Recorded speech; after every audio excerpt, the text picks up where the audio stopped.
Manipulimi i mendjes njerëzore ka qenë ëndra e elitave që komandojnë. Ti mendon se kjo mund të jetë arritur nëpërmjet një teknologjie të lartë, si për shembull ndonjë pajisje elektronike a diçka e tillë. Por manipulimi i mendjes së njeriu është arritur shumë kohë më parë se sa ti mendon. Dhe kjo jo me mjetet të teknologjisë së lartë. Shkojmë në këtë video të shohim fijet që na mbajnë lidhur dhe komandojnë. Në fillim ishte fjala, jo si përshkrim, por si krijim. Në fillim ishte fjala dhe fjala u bë urdhër, jo nga Bibla, por nga realiteti. Ky pohim shton një të vërtetë të thellë gjuhësore. Fjala nuk është thjesht pasqyrë, por mjet krijimi. Ajo nuk shërben vetëm për të reflektuar botën, por për ta riformuar atë në ndërgjegjen tonë dhe në strukturat e rendit shoqëror. Duke patur parasysh algoritmin simbolik, ashtu siç e kemi paraqitur edhe në videon e Zanafils, kemi simbolin e së plotës, perfektes, së hiqit të Zotit për besimtarët, të ndërgjegjes kozmike për të tjerë. Dhe krahasimin që e kemi bërë me vezën nga ku lind jeta, gjejmë paralelet si më poshtë. Veza e barabartë me ve dhe za, që në shqip kuptohet vete zani, zëri. Aty ku shkon zëri. Zëri në shqip është e barabartë me fjalën. Ajo që shkaktoi ndarjen dhe nga kjo ndarje filloi krijimi. Dhe simbolikisht kemi vezën dhe vizën, ku viza është e barabartë me vin za, vin zëri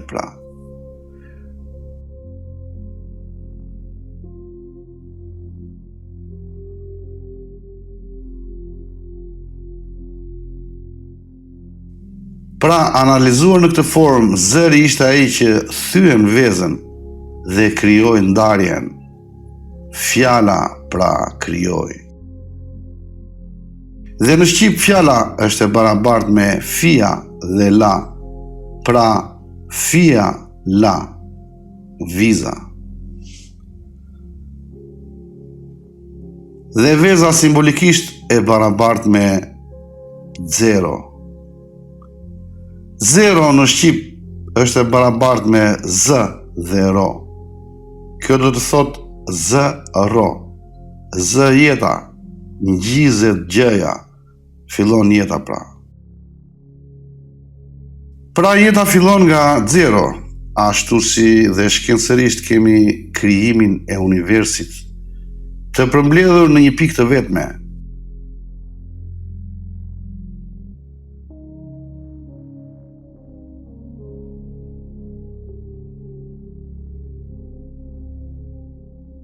E paraqitur me thyerjen, e thet, e the, ku the në shqip është e barabartë me fjala.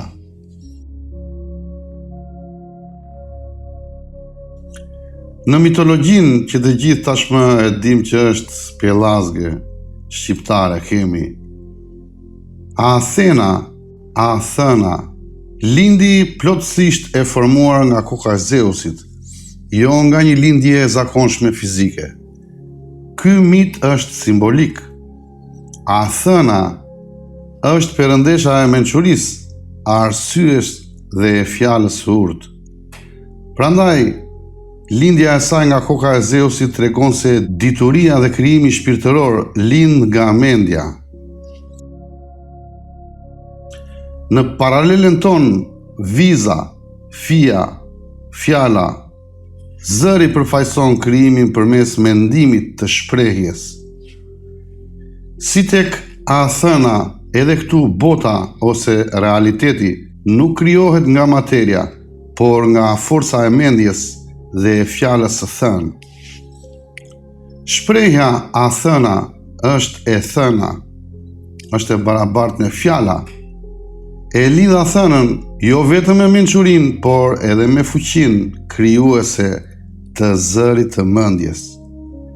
Nga mendimi formohet fjala dhe fjala lind realitetin. Kështu miti është një metaforë për idenë se bota lind fillimisht në mendjen tonë dhe fjala është akti që e bën atë të ekzistojë.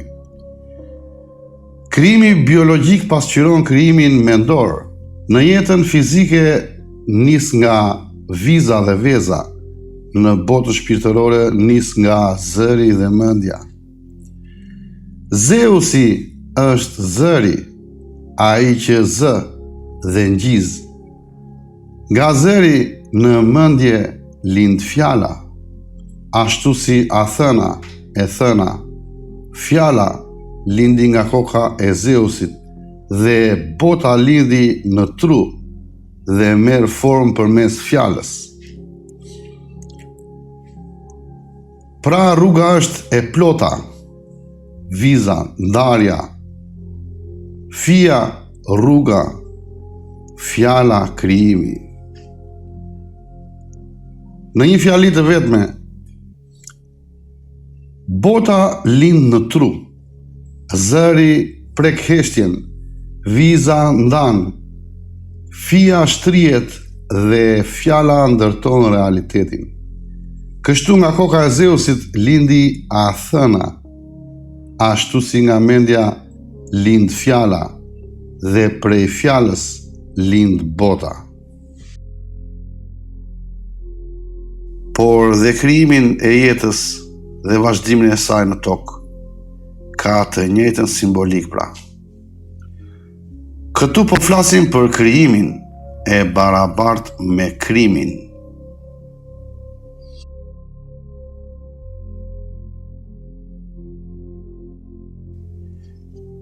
Fjala është gjuhë dhe në gjuhësi kemi dy lloje fjalësh ose fjalish, përshkruese dhe krijuese. E para, fjalit përshkruese që mund t'i quajmë pasqyrë e botës. Shembull, ai është burr i gjatë. Pemët e larta krijojnë hije. Këto janë fjali që mund të verifikohen empirikisht. Ato përshtyllojnë një realitet fizik, pra përshkruajnë botën, nuk e krijojnë. Lloji i dytë i fjalive. Fjalit krijuese, prodhimi i botës, krijimi i botës. Shembull, shpirti shkon në parajs, Zoti të do shumë, demokracia punon për ty. Këto fjali nuk kanë përmbajtje empirike të vërtetueshme. Ato vendosin korniza konceptuale, krijojnë mënyra të menduarit, forma të botës që ne i marrim si të vetkuptueshme. Pra, kur përdorim një fjali të tillë, ne nuk përshkruajmë botën, ne e paralajmërojmë, e përkufizojmë, e ndërtojmë. Dhe simbolikisht kemi fijen që futet tek rrethi, bën ndarjen dhe krijon forma, pra fia, fjala që futet në mendjen tënde dhe krijon forma. Bën ndarjen, e cila në shqip me nda e barabartë me mendo. Pra, sa po krijohet mendimi i jot për botën pra. Aty krijohet krijimi, por dhe krimi. George Philip Lakoff është një gjuhëtar dhe filozof amerikan, më i njohur për tezën e tij se jetët e njerëzve ndikohen ndjeshëm nga metaforat konceptuale që përdorin për të shpjeguar fenomene komplekse. Ai do t'i quante këto frames, kuadro, që organizojnë realitetin para se mund ta mendojmë atë. Thënë thjesht, krijojnë botën në mendjen e atyre sipas një modeli të dhënë nga jashtë. Në këtë libër ne do të analizojmë këto fjalë që nuk përshkruajnë botën, por e paralajmërojnë, e përkufizojnë, e ndërtojnë. Dhe ne do t'i emërtojmë këto fjalë kode, sepse ato veprojnë si kodet e ekzekutimit të gjuhës në informatik, ku njeriu nga një qenie që mendon kthehet në një makineri që ekzekuton. Sepse në fillim ishte njeriu që krijoi fjalën, dhe fjala u bë burgu i mendjes së tij.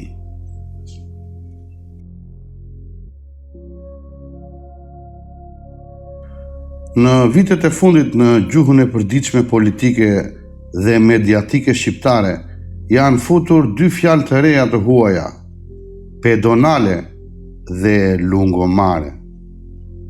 Fjalë që nuk janë shqip, por tingëllojnë moderne, europiane. Fjalë që zvendësuan fjalën e thjesht të qartë, të përbashkët për të gjithë ne, shëtitore. Kur kryeministri flet për projekte të mëdha të qyteteve, nuk thot po ndërtojmë shëtitoren e qytetit, sepse kjo tingëllon si diçka jo urgjente për ekonominë, por thot me ton ceremonial. Projekti i madh i lungomares, ose pedonalja moderne e qytetit. Mediat e përsërisin, portale, televizione, gazetar, rrjete sociale, dhe nga dal fjala bëhet norm. Nga dal ajo hyn në mendjen e qytetarëve. Në fillim nuk kuptuan se ç'do të ndërtojë, se nuk kuptuan dot fjalën.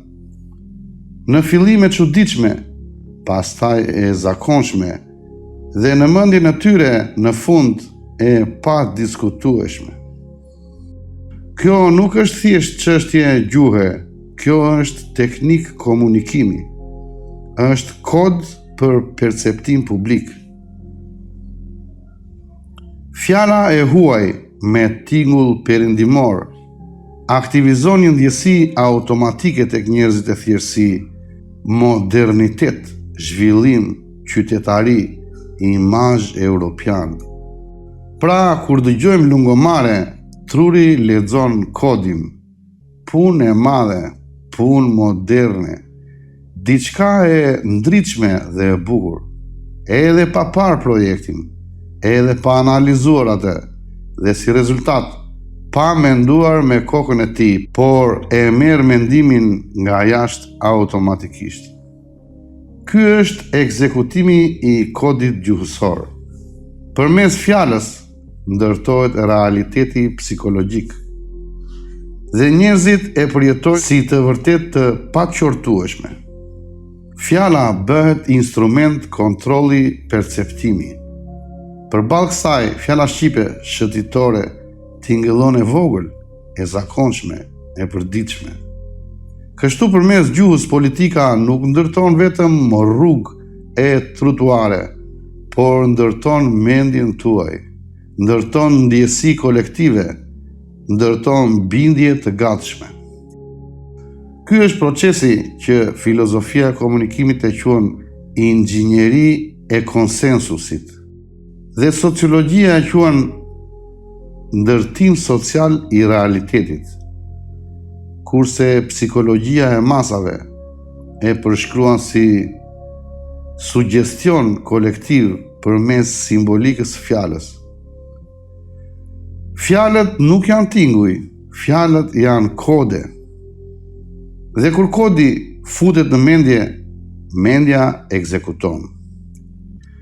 Përfundimi, nëse kontrollon gjuhën, kontrollon perceptimin, dhe nëse kontrollon perceptimin, kontrollon realitetin. Ndryshimi nuk fillon pra me betonin që hidhet. Ndryshimi fillon me fjalën. Pra, fia që futet në mendjen tënde dhe ndan, bën ndarjen me nda e barabart me ndo. Simboli i së plotës është truri juaj. Simboli i fijes që futet e shkakton ndarjen është fia që la, fjala.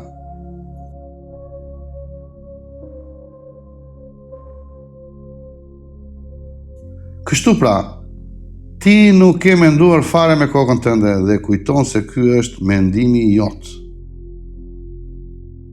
Le të hidhemi në një kod tjetër të thjeshtë. Kryebashkiaku. Kryebashkiaku nuk është person fizik, por një kod simbolik, një titull institucional që aktivizon automatikisht në mendjen kolektive kuptimin e pushtetit, autoritetit dhe hierarkisë shtetërore. Kur një njeri mban këtë titull, ai nuk perceptohet më si njeri, por si përfaqësues i një sistemi administrativ. Identiteti personal zhduket dhe mbetet roli. Në ndërgjegjen sociale, tingulli krijon një realitet të ri. Kur dëgjon fjalën kryebashkiak, imagjinon zyrën, vulën, institucionin, kompetencat, pra botën e sistemit, jo njeriu real që mund të ketë dhe emocione, frikra, dobësi, bindje ose histori personale. Njeriu që i drejtohet kryebashkiakut shpesh beson se po flet me një shpëtimtar që do t'i zgjidh problemet, por në të vërtetë ai komunikon me një rol, jo me një person. Për sistemin, qytetari është një numër, një dosje, një individ, një njësi administrative, jo një njeri unik dhe emocional. Shembuj për të kuptuar se si njerëzit zhduken dhe flitet veç për funksione. Shembulli i parë, kur kryebashkiaku ndërrohet me zgjedhje, zyra qëndron, vula qëndron, rregullat qëndrojnë. Kjo tregon që titulli është realiteti. Njeriu nuk ka më rëndësi. Shembulli i dytë. Qytetari që shkon për ndihmë në bashki nuk e intereson kush është njeriu. Ai thot, shkoj tek bashkia, jo shkoj tek filani, Ariani për shembull, ose Mimoza. Institucioni është koncept, jo njeri. Ti shkon te kryebashkiaku me mendimin se je një qytetar që paguan taksat rregullisht. Ti je një person i ndershëm, je një individ për të marrë shembull, por prit pak. Ti nuk po flet më për njerëz, por për funksione.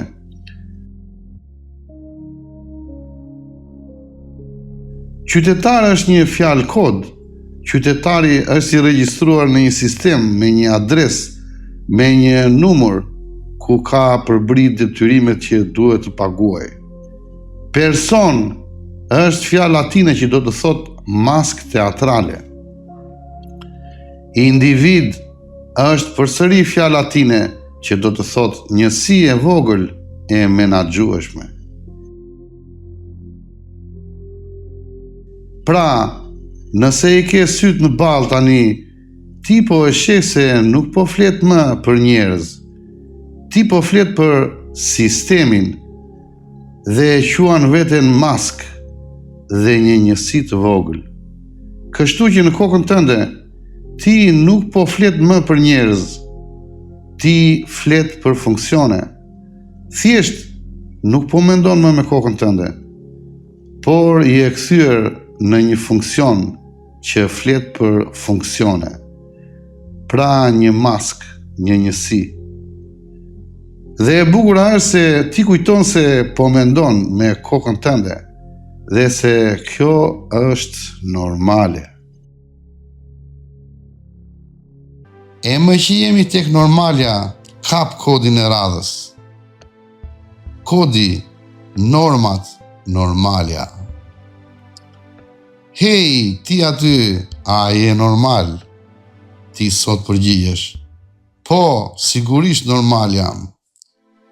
Duhet jesh normal, të sillesh si të gjithë, të bësh atë që bëjnë të gjithë. Nëse unë të tregoj historikun dhe etimologjinë e fjalës, ti do të kuptosh se si funksionon ky buton.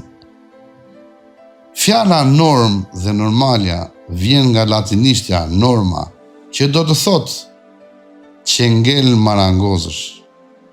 Një vegël për të matur këndet e drejta dhe vijat e drejta.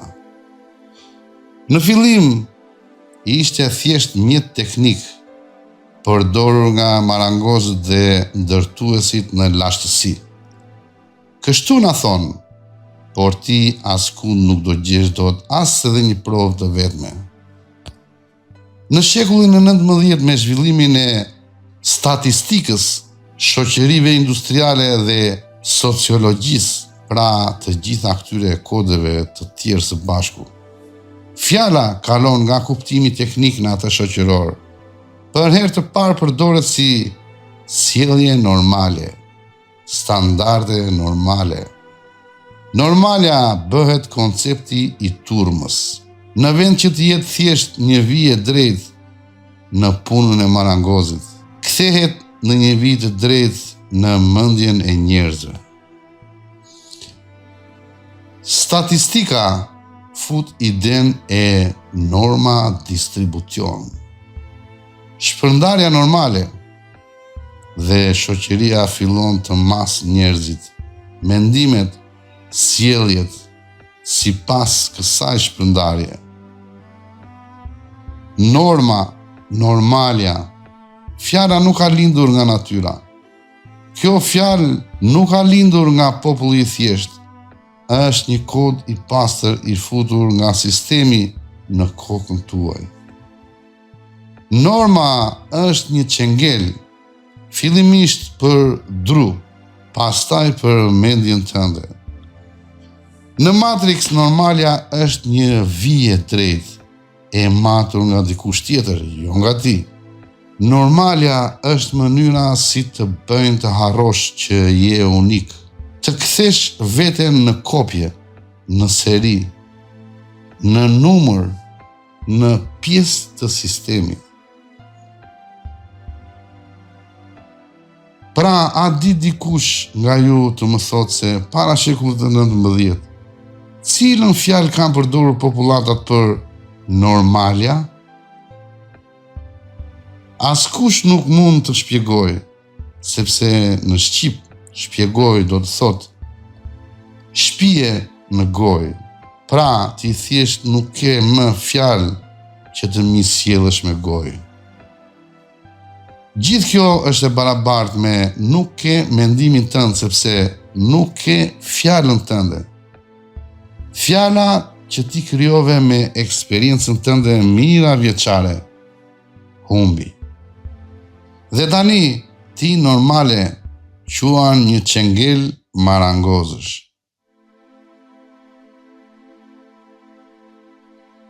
Thyerja e kodit.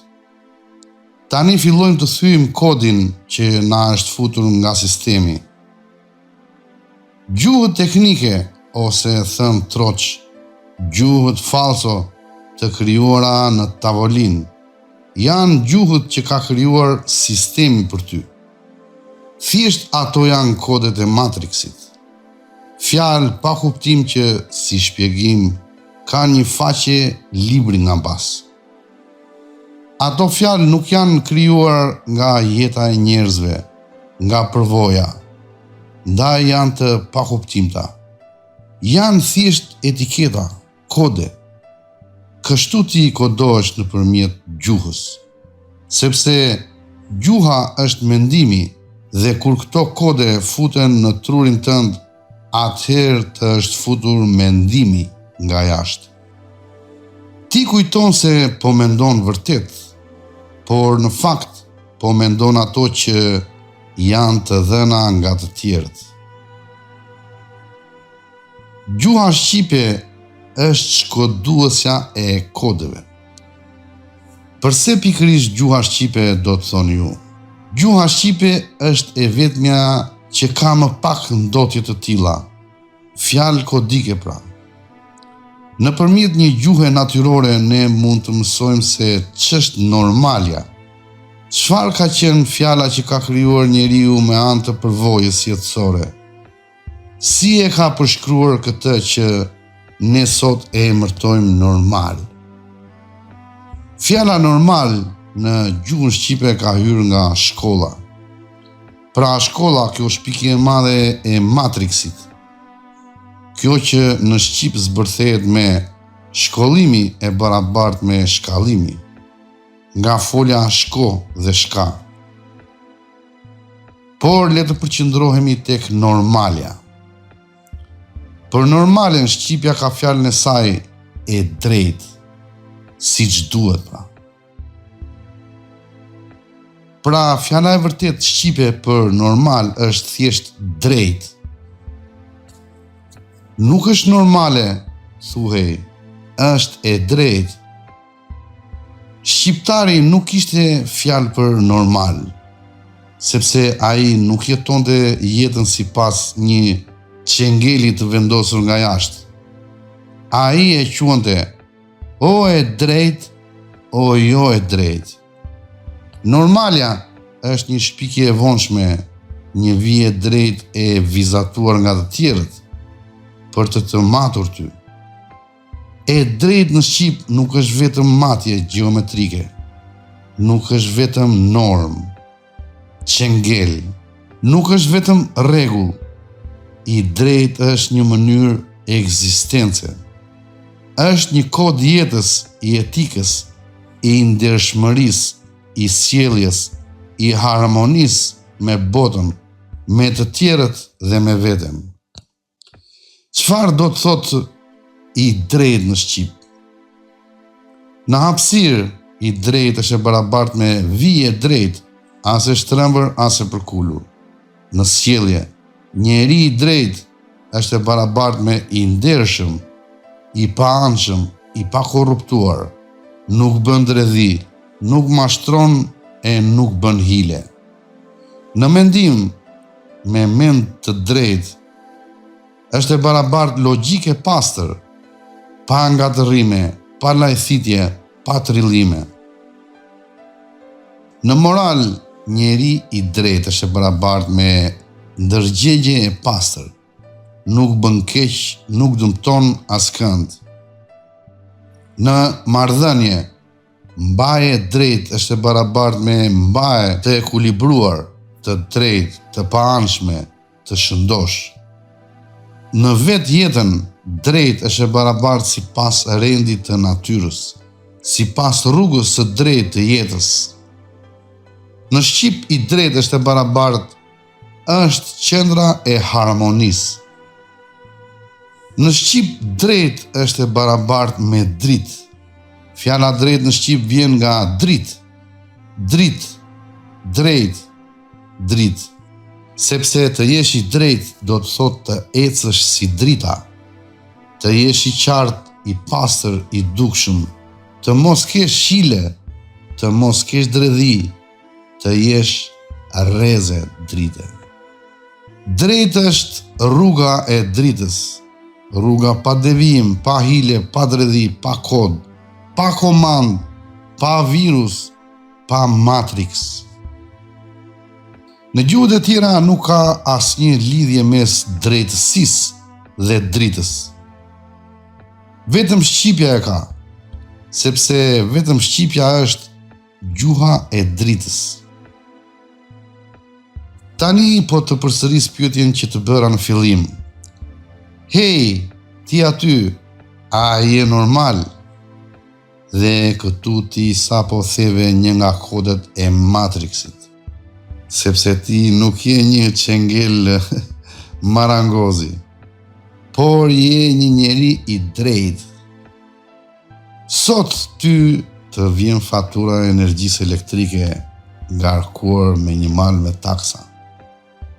Dhe ty të thuhet, hey, mos u mërzit, se kjo është normale tani. Pra nuk të thot, Hej ti mos u mërzit se kjo është e drejtë. Dhe ti kupton se sistemi nuk është i drejtë, por është normal. Nuk është i ndershëm, por i manipuluar. Ti sa po theve një kod të Matrixit tani, dhe nuk je i kënaqur. Dhe tani vjen kodi tjetër për ty që sa po hape syt dhe pe që sistemi nuk është i drejtë. Kodi radhës: mendo pozitivisht dhe gjithçka do të shkojë mirë. Mendo pozitivisht dhe gjithçka do të shkojë mirë. E ke dëgjuar, e ke lexuar, e ke parë të gjitur në përmure, në Instagram, në Facebook, në përmuret e kafenes lagjes, dhe tani ai është në trurin tënd. Por prit një sekond, miku im, a e diti çfarë është kjo? Kjo është një komand, një tjetër kod i pastër i Matrixit. Mendo vetëm pozitivisht, mos shih, mos pyet, mos analizo, mos fol për të keqen, mos thuaj që sistemi është i kalbur, mos thuaj që jeta nuk është e drejtë. Sepse nëse thua Matrix të quan negativ, lere pastaj kur dalin disa tipa që të flasin për energji pozitive dhe energji negative. Por çfarë është ky pozitiviteti që të serviret? Ky kod, kjo fjalë vjen nga latinishtja positivus. Dhe çfarë do të thot? Do të thot i vendosur, i ngurt, i fiksuar, i palëvizshëm. Fillimisht përdorej për ligjet nga ana historike. Ligj pozitiv është e barabartë me ligj i shkruar, i vendosur, i dhënë nga dikush tjetër, i fiksuar. Ajo që në fillim ishte urdhër i shkruar, tani është kthyer në mendim të shkruar. Një ndalim për të menduar pra. Mendo pozitivisht. Mos fol për problemin pra. Mos thuaj që sistemi të grabit. Mos pyet pse bota është kështu. Vetëm buzëqesh, mendo mirë dhe prit mrekulli që nuk vjen. Ky është kodi që bën që njerëzit të heshtin, të pranojnë, të mos shohin e të mos mendojnë. Në Matrix pozitiviteti është mbulesa, një buzëqeshje plastike mbi një botë që po digjet. Një filtr Instagrami pra mbi një sistem që të vjedh, të mashtron, të grabit. Dhe pastaj të thot, mos u anko, mendo pozitivisht. Mos tërhiq energji negative. Ky nuk është më mendim, është komand. Një komand e ëmbëlsuar, e veshur me fjalë të bukura, e futur në trurin tënd si virus. Dhe ti mendon se po mendon, por në të vërtet po ekzekuton kodin. I vendosur, i ngurt, i fiksuar, i palëvizshëm. Ti mendon se kjo është një gjë e zgjuar që funksionon vërtet, dhe ti je i lumtur që e gjete.